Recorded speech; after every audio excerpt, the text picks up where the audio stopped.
Welcome to the podcast, Lori. Thank you so much for having me. I'm really excited to be here.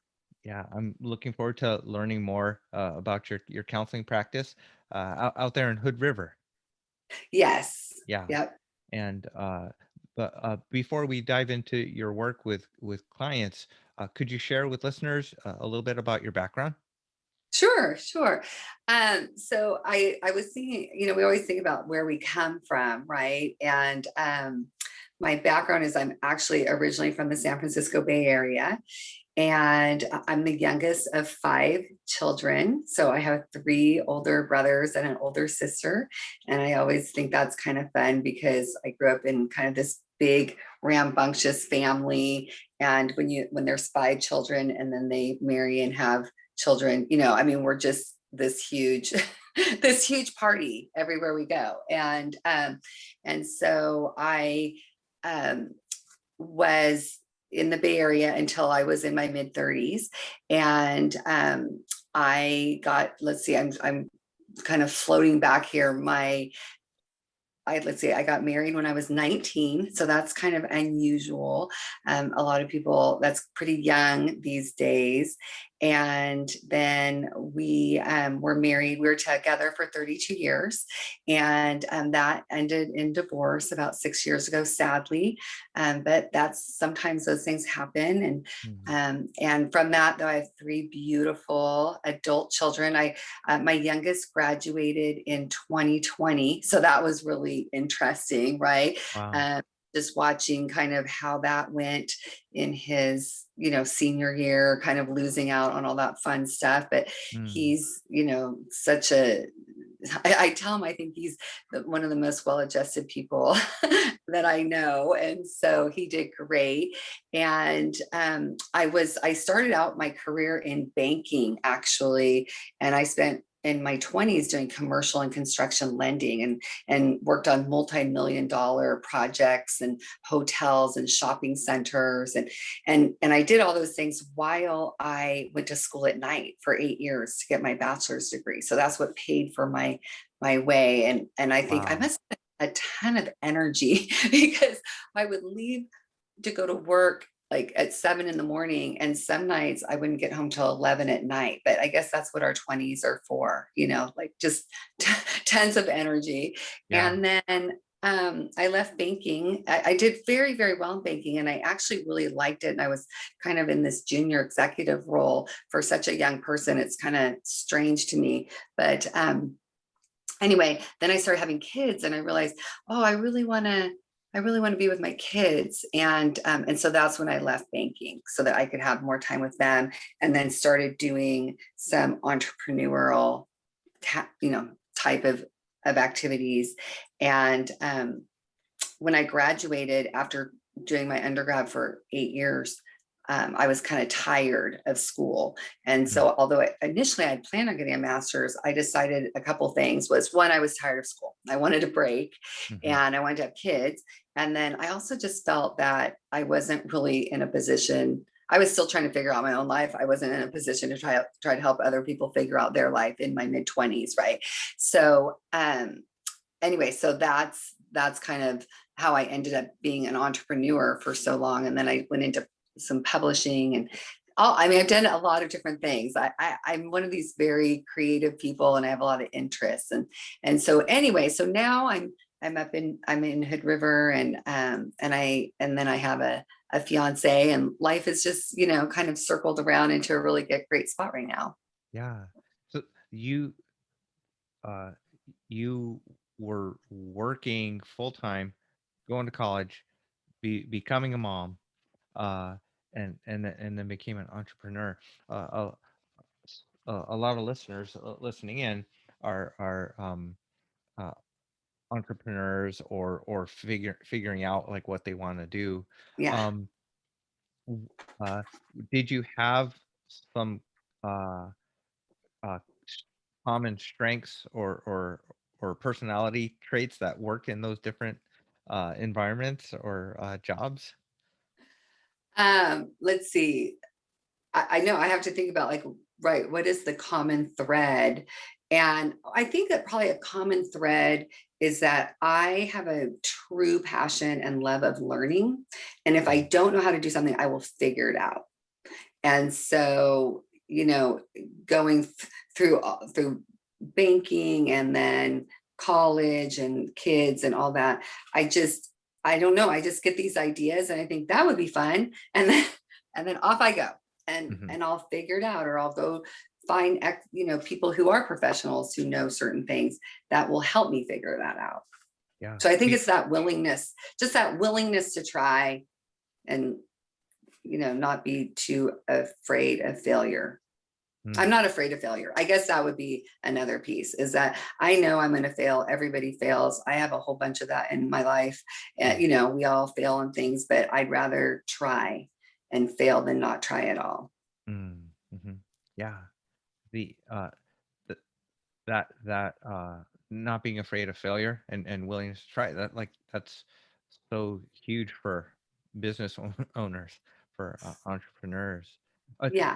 Do you know your, like, Myers-Briggs personality type, or Enneagram number? Do you know I, your I used to, of course, because in graduate school, we had to do tests and measurements, right? I should have looked that up before I got on. Um, and tried to remind, I know justice. I know I'm probably one of your thinking, values? Yeah. yeah, I'm probably, no, I might be feeling, I'm not sure. Sometimes I wonder if I changed a bit since my early years, Mm, because some things mhm. that were important to me then probably not so important now. But Yeah. When I started, well, before I started in the counseling program, and when I got married, I was thinking on the Myers-Briggs, but after 15 years of counseling, I've gone over into the feeling uh, or yeah, category of things. I think so. I could see how that could be, because I'm definitely, I would say I have been more of a thinker in the past, and now I probably have had the same experience. I tell people, and I've said this to my kids, I'm a much better parent, and just overall person for going through a program like that, because Oh you yeah. really have to analyze yourself so much and deal with your stuff. Mhm. Like, Mhm. it's right there. You can't hide. Yeah. Yeah. So how did you make the decision, Lori, to uh, become a counselor? Yeah, well, it's funny because you look back on things and how things develop, and I can just really see God's hand throughout my life and how I ended up where I was. And so, my parents divorced when I was 9, and that was a really big impact on my life. And so I just remember just so many things that came out of that. But then when I was a senior in high school, I had this psych class and I just loved it. I don't know. It's like, it just turned it on for me, of just how the brain works, and how people develop, and those things. And so that's what had me start college and thinking, oh, I'm gonna be a therapist. I really want to do this. Mm, And so, because I went to school at night, and worked during the day to pay my way through college, like I said, by the time I'd been there 8 years, I was kind of like done with that. And I thought, I definitely want to be a therapist someday, but I need a break and I want to have some kids. And so, and at mhm. the time, as I mentioned, I was in banking, and so when my banking career ended, and I had my first child. And at that time, my sister also had a child about a year and less than me. I'm sorry, a year later. And we started noticing like all these unintentional deaths because of child injuries in the home, mostly in the home. Yeah. And so we created a publishing company, did a whole bunch of research, and we published a couple books, and we just sold. I mean, it was just this really crazy situation where, like, we just had like all these organizations ordering like thousands of our books, and like, this is amazing. So I went through that, and so I've always wanted to be around kids. And actually, when I was 17, I mean, around like helping people. My sister and I volunteered at this place called the Bay Area Crisis Nursery. And it was a crisis nursery for children and who were coming out of domestic violence. And so we would go and help and volunteer and read to them and these kinds of things. So these things all sort of came together as this idea, like, I really want to help kids be able to, come out of difficult situations. And then about age 40, when my youngest was entering kindergarten, that was just a really good time I felt like, some things had changed in life, and it was a great time for me to go ahead and go back to graduate school. And so my daughter was a freshman in high school. My middle son, I was in fourth grade, and then my youngest was a kindergartner. And so I returned and went back to graduate school, which was just amazing. And I just loved being back in school. And I always tell people, if I had more time, energy, and money, I would love to go get my PhD, but I'm busy. So Yes. I was busy with 3 kids. Getting the master's with 3 children was about all I could handle at the time. But so I just feel like it was just this love of, and the other thing is, when I went for my master's, I got a youth and child specialization, and then also a faith-based specialization, of course, because I went to a seminary for my master's. And because I just started to realize, like, oh, some of these issues that happen really begin in childhood. And so I need to go younger. And so I did that for a very long time. And then now my practice has changed, where I'm not really working with children as like I was at one time. But that's kind of where it all came from, was just my own, experience as a kid, and thinking, things can be hard, but you can either, have them really impact your life in a negative way, or you can take those experiences and energy and move forward and use them positively, and also to help other people. I just have that spirit of, like, helping, I want to help people be the very best that they can be, because I know that if they're at their very best, then they're going to go help people and be at their very best. And so kind of just keeps paying it forward that way. Yeah. Yeah. So you started out specializing with youth and children. Mhm. Um, the so what were some of the things that um, helped you shift from, or spurred you to kind of shift from that focus? Yeah. And what are you uh, focusing on now with your counseling practice? Yeah. Thanks for that question. So, um, like I said, I worked with kids, and I actually went to play therapy, got play therapy training and learned all that. And that was really fun. And as time went by, one part that I really enjoyed a lot was working with the parents, of helping them, because really the child is the presenting client, right? But it's a family system there. And so I really enjoyed working with the parents. And I started to decide that, if, like, the kids definitely need some support, but without the parents getting the work that needs to happen, then there's not going to be the change in the system. Mm. And then, so this is where my creativity comes in, because there's that part. And I just started slowly, maybe as I just started to get older, I just started moving to seeing clients older than that. Although, funny enough, I still have some teenagers and young adults, and I love working with them. And it cracks me up, because I always think, like, they probably are like, you're older than my mom, but, like, I'm like, does that feel like you're coming and talking to your mom? But we work really well together. So I really enjoy that work. Okay. So there was that part. But what kind of started happening was, um, I love the corporate work that I did, like working as part of a team in businesses. And I was really missing that, because I was in private practice, and I was starting to just see how much, just kind of unhealthy communication in work environments cause so many problems. And so I started doing some trainings around personalities, and obviously I'm not using the Myers-Briggs because otherwise I'd be able to tell you what mine was, but it's actually a different formulation that we use. But and then working on how to have difficult conversations. And it was interesting because out of that came, I have some family businesses that I was involved in with my own family. And then I sort of got kind of into this working with family businesses who run into difficulties with personalities, because family Oh, business, you can get into some real personality oh yeah. challenges. Yeah.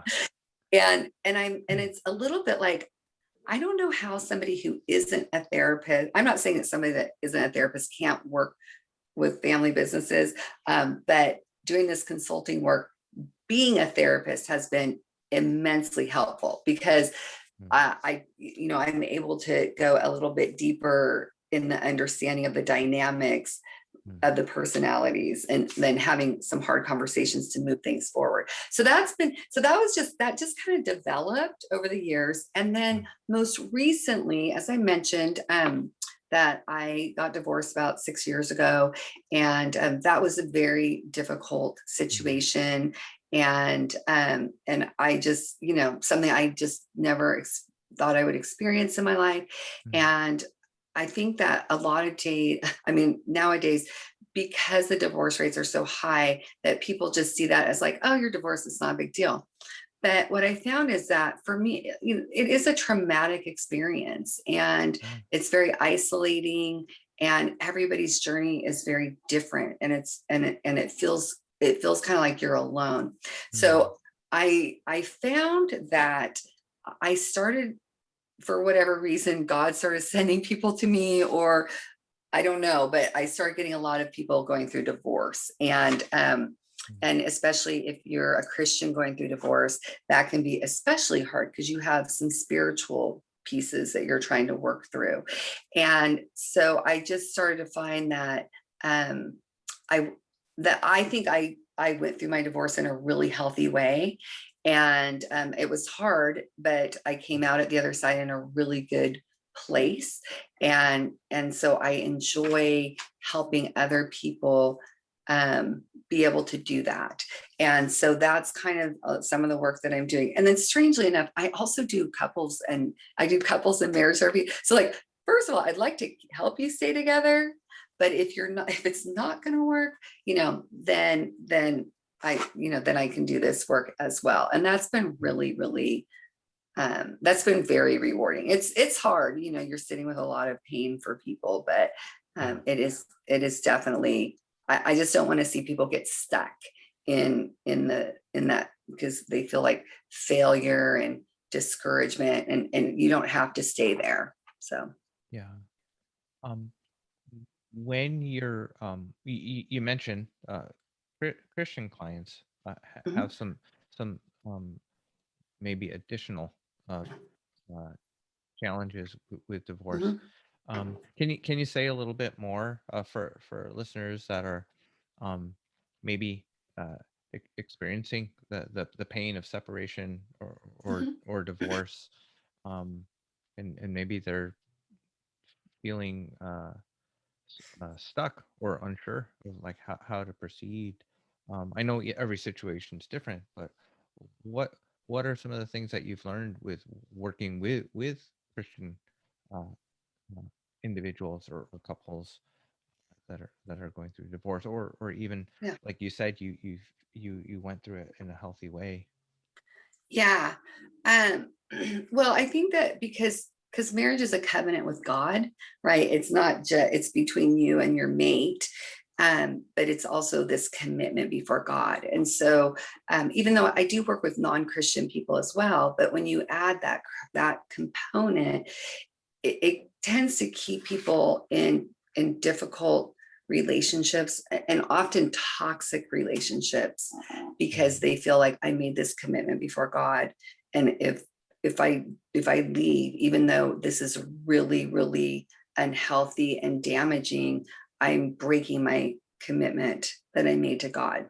And so Mhm. people will end up staying in, like I said, toxic, unhealthy relationships much longer than than they should. And it's a tough decision. And oftentimes the second thing is, what about my kids? You know, like this is going to damage my kids and all those kinds of things. And that was a really big, you know, consideration for me as a child of divorce. I never wanted to put my own children through that. And so that was an additional, you know, really gut wrenching decision. And so oftentimes you're trying to help people try to figure out, okay, is this current situation more unhealthy and toxic than being on your own and letting your children have the opportunity to see like the boundaries that need to be set with people, or that like right now they might be viewing this marriage and think, oh, this is marriage, I'm never going to do this, right, because of whatever might be happening in the relationship. And that you can, you know, uncouple in a healthy way, still co-parent. I think that my ex-husband and I did a really great job at co-parenting. Now, of course, you'd have to ask my children because I'm viewing it from my perspective. But at least I think that we really worked hard to do that. And but a lot of people don't, right? And so they will use their children, put their children in the middle, kinds of things. And so I try to help people make, you know, kind of work through some of those tough decisions. And then, like I said, do some healthy things. Like here are healthy things that you can be doing to help yourself through, like, you know, maybe being involved in a Bible study, or maybe, you know, being, you know, who are you talking to, choosing a very small group of friends versus, you know, talking all over town about all the details of your marriage when it's really nobody's business. And so, yeah, so those are some of the things. And so sometimes, as I mentioned to you, sometimes I can get very chatty, and so I can roll off the question. And so I want to make sure I'm still on the question that you asked. Yeah. No, those are all uh, helpful things for folks uh, going through divorce. Um, not only taking care of themselves, but like taking care of the needs of the kids. Um, the so you're working with couples and individuals. Uh, the uh, the the pandemic, how has it affected either your counseling or your clients? Yeah, that's a great question. This last I year. feel like I talk about COVID every day, all day long. Hmm. And of course, you know, last March, I shifted to all video, just like I think probably everybody did. And you know, it was really good in that my clients just kind of went right with me, you know, and I only had a couple that decided to wait because everybody thought, oh, this is going to pass real fast, right? Right. But most people just shifted over, and we've been doing that. And I think it's just been such a great blessing because I live in an area where we get a lot of snow. And so on snow days, people would have to cancel Oh. their appointments because they couldn't get to my office. And so now it's made people a lot more comfortable, right? Like it's a snow day, no problem. We're just going to hop on, you know, a call and we'll do it that way. And so that has happened. It also, you know, I mean, I was already full when the pandemic hit. And so it put a lot of just pressure on trying to serve the community and offer more services to people. And you know, I think I really tried to step up as best I can. And then it, you know, became kind of like, wow, there's really no end to the need. And so that has been a little bit of a challenge as a therapist this last year. But as far as like access to care, I think it's been a really good change for us. And that even insurance companies who normally were not paying for telehealth, because I don't know, for some reason, the insurance companies think that whether you're this way or in person, somehow it's not the same. And I'm like, it's still me, still the same master's degree in licensing. You know what I mean? Like, still providing the same services, whether it's doing it here or in person, it doesn't matter. I'm actually going to be getting back to in person coming here in July. And so I'm looking forward to that. Um, and then I'm going to continue to offer, video and phone. And I'm licensed as a counselor in Washington and Oregon. Oh, So that's great. And then of course my coaching and consulting work, there's no restrictions on that. So I'm able to do that anywhere. you mentioned the consulting work you do with family businesses and other Mhm. businesses. Can you share a little bit about the coaching that you do, Lori? Yeah. So the coaching is what I'm actually developing, and I'm is this program for people going through divorce. And actually what it is it's going to be a retreat for women. So it's a very small group retreat, about 8 women max. And we're going to come together for a weekend. And then I'm going to help them walk through some of the tasks that I went through around, the grieving, the loss, and then also kind of releasing stuff that needs to be released so that you don't hold on to stuff that you can't control. And then moving forward with like dreaming, what are your dreams now? Hmm. And then how do you implement them? So I think one of my strengths just is that I'm good at planning and I'm good at implementing.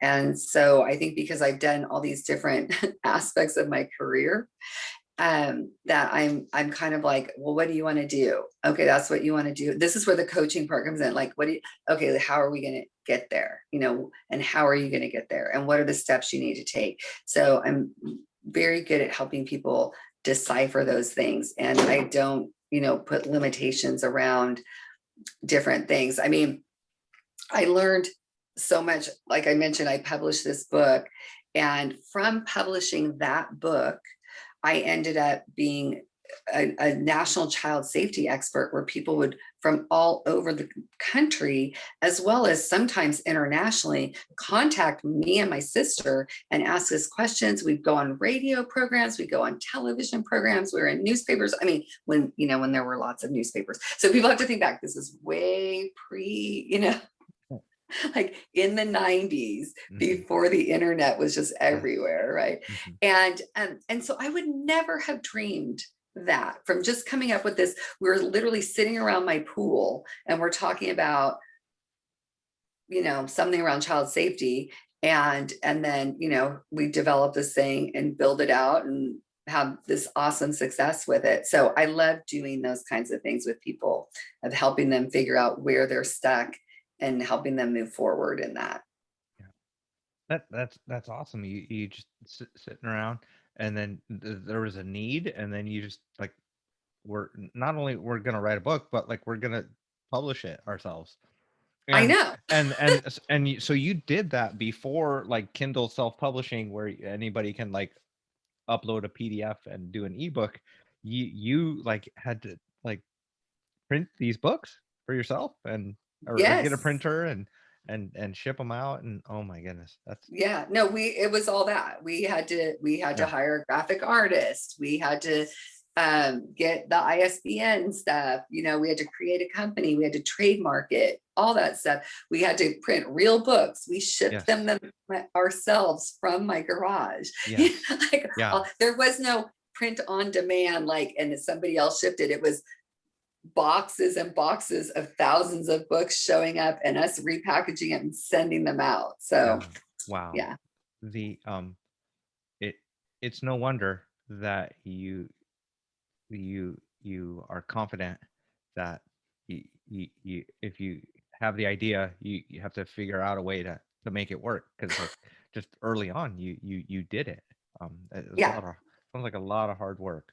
um so uh uh, w- what you don't have to share too much if you want, to kind of hold on to it, but I am curious about the process of of coming up with a retreat, and putting that together. Um, Yeah. like Yeah. what part do you like about it, and Yeah. or what's hard about that? Yeah. So I have been, I've been speaking and writing for years, right? Since I was, did that publishing gig. And I've spoken at a lot of different events, so conferences and schools and stuff. And as I mentioned to you, like I love to talk. So that part's easy, right? And so how I ended up developing this idea around this retreat is that, I see so many people who come into me individually and are doing this divorce recovery work. And I just feel like, gosh, I'd love to just walk people through this process in a group. Because there's only one me. And as most individual therapists know that, you know, we can there's only so many hours in the day, and I just have this desire to like reach more people, help more people through this process. And so I was trying to think of a way to do that, and kind of different avenues. And I know that because this is such a tough process, Mm, that being able to bring people together who are similar, going through a similar process, and help walk them through this program, that they'll benefit from, one, being removed from their environment, right? So kind of getting away, and then into the place that we're having it is in the Pacific Northwest. And as you know, the Pacific Northwest is beautiful. And so it's this beautiful place where all of the meals are made, right? And so for anybody, and again, this particular one is targeted at women. I hope that, possibly I'll be able to do one for men in the future, because I work with a lot of men too. mm, And so being able to get them away where they're not being distracted, by life, and just have a weekend to think, have some space, mm, pray, and then have other people support them. And then I have these processes that I went through on my own, around reflection, looking at, your own stuff, what you brought to why it ended, what was your part in that, what are you going to learn and take forward, that kind of stuff. And then and then the dreaming part, going through a forgiveness piece, kind of letting go of that, and then being able to move forward. And so I just thought, we can all go to therapy, and of course, like, therapy is invaluable for so many reasons. Honestly, I think like everybody should go to therapy. And I'm saying that not just because I am a therapist, but as somebody who has gone to therapy myself, right? Like sometimes it's not just people think, oh, you got to be so at this level to go to therapy. And I'm like, no, some days I'm just walking in, I'm talking about, something probably pretty minor, but it's just nice to go talk to somebody about it. So anyway, but I don't have the space to see that many people. yeah, And I thought, and I started to notice that I'm talking about the same thing over and over and over. yeah. And I thought, it'd just be so much better if I could just get a group of you all together and put you in a really beautiful spot, very peaceful. We'll talk. Although again, this is not therapy, this is coaching, right? So I'm doing the coaching piece of it. I'm not doing the diagnostic kind of assessment portion. And but it'd just be nice to take you through this process, the rebuilding process, Mhm. and do it in a group, and have all our meals made for us. I don't know. I mean, that's a big deal for me as a mom and a working mom for a very long time. Like pretty much anybody, you're going to cook my meals, I'm very, very interested. Yes. The uh, uh, I dream about having a retreat center. That's one of my empty nest dreams. Oh, Uh, cool. yeah. For folks in ministry leaders and their Yeah. families. or missionaries on furlough, to just reconnect and rest up with their family. Um, Yeah.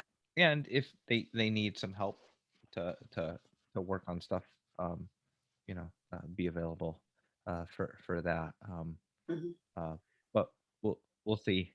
Uh, the I like that the you help people go through a rebuilding process and then dream about like what's next. So uh, the retreat is a dream. Uh, how close are you uh, to, for that happening? Is that scheduled uh, Mhm. this year? And do you have any openings? Yeah, yeah. So it is scheduled this year. It's going to happen in September of 2021. And I am going to be launching my website that is attached to that in probably late May, mid June. And so I love the name, and I really feel like God just sent this down to me because I was driving down the road, and God and I talk a lot when I'm driving, right? And if I have to, it's really interesting because if I have to do it, if I'm doing a talk or I'm speaking someplace, and I know the topic, it's generally when I'm driving because I'll just be, kind of hanging out and thinking about it and thinking about it. And I feel like the Lord just downloads the message to me. And then I kind of go home and type it up. Right. And Mm. I'm like, okay, here we go. And anyway, so I was driving down and I was just kind of thinking about it. And I was thinking about the idea of rising up, like we rise out of difficult situations and Isaiah 61:3, the beauty for ashes, right? And I'm kind of thinking about this. And then and part of my practice that I really, really love and point out a lot to people is resiliency, about how to be resilient, and that we build resiliency by getting kicked down and struggling on the floor of it. And that's how we build resiliency. Like, we're not resilient if nothing bad ever happens in our life.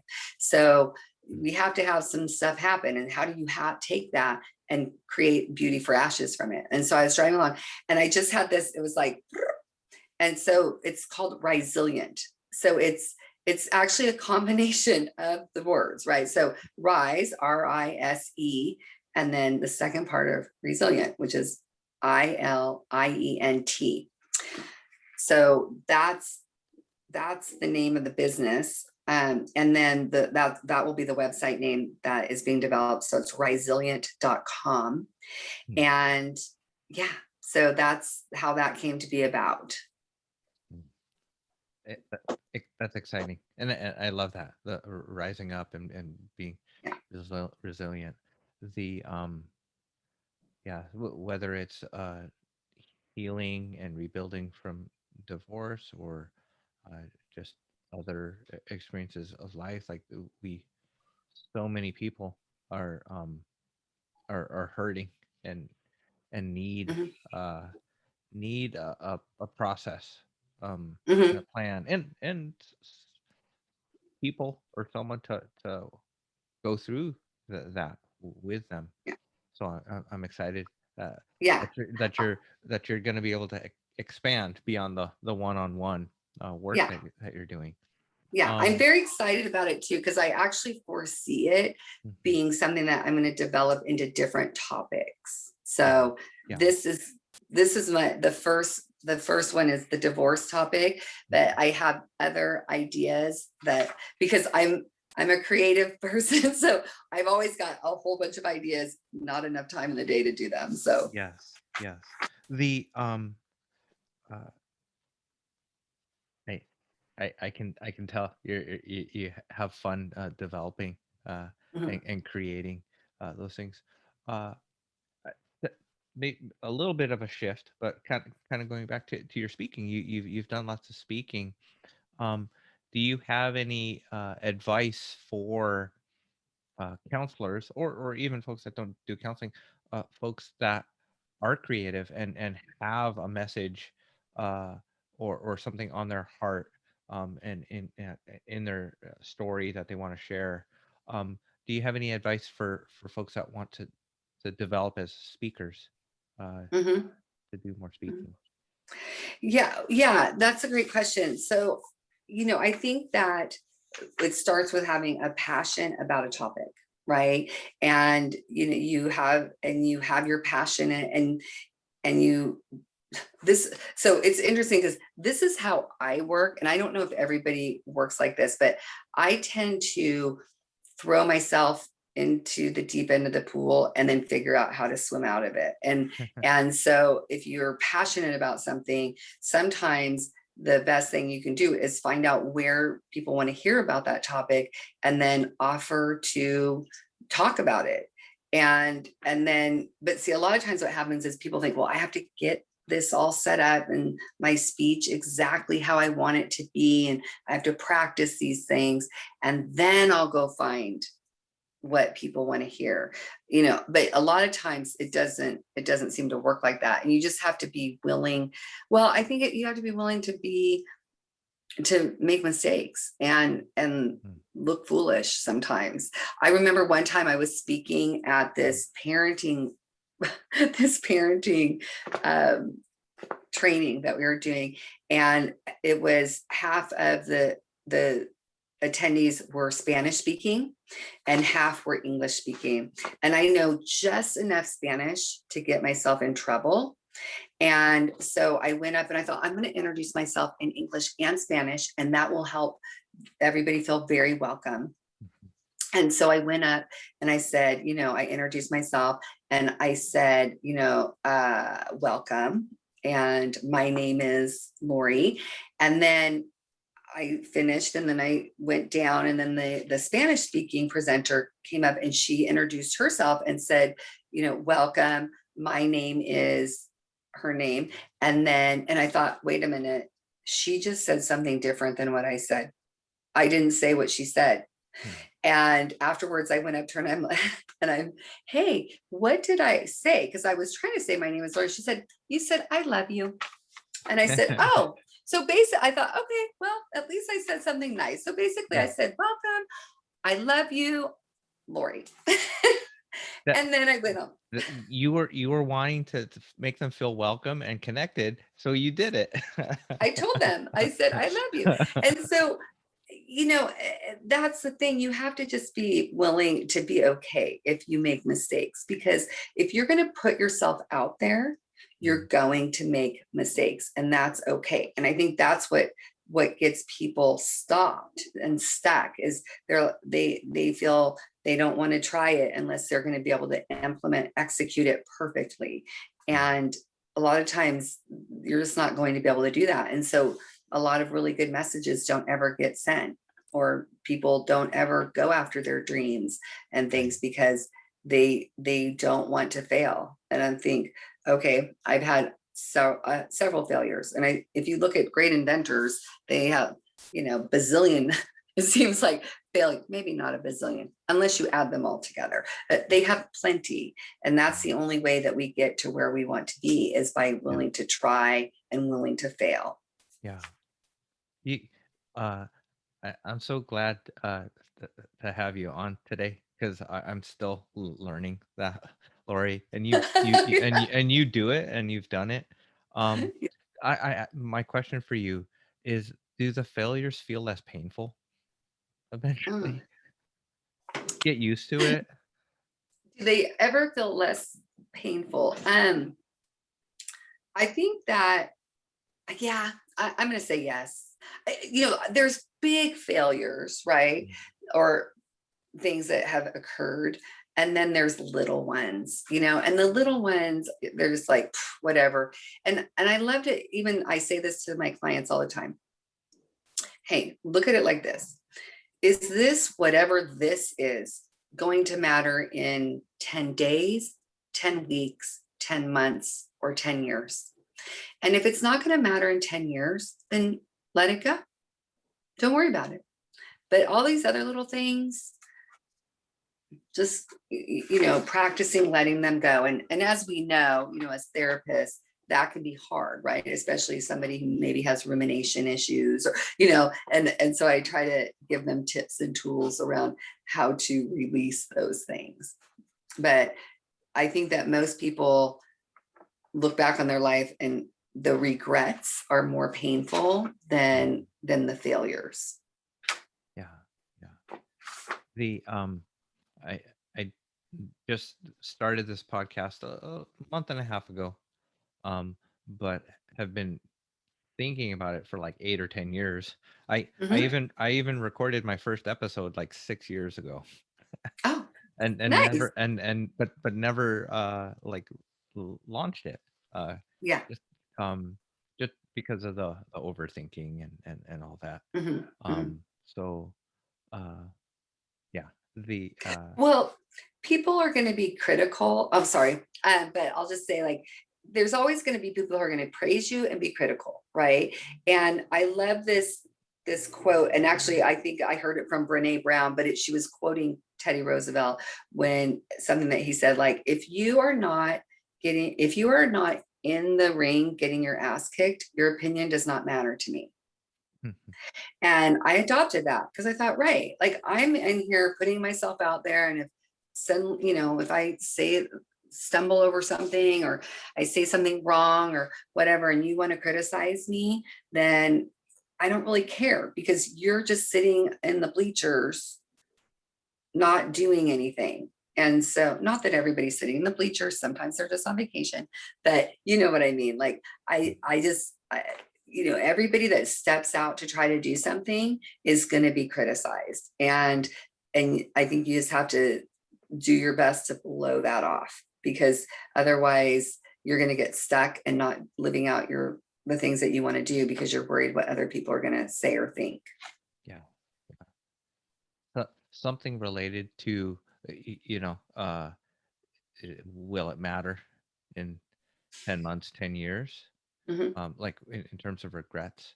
One thing that I'm starting to think about is the changes, the dreams that I have, that a retreat center, Yeah. or doing a group, or like maybe I'll start with a weekend retreat before a Yeah. retreat center running. Um, uh, but like in 10 years, in the positive sense, not the regret, but like in 10 years, what difference will it make, the thing that I'm um worried or Mhm. procrastinating on starting and doing? What will it matter? What difference will it make in 10 years if I do it? And Mhm.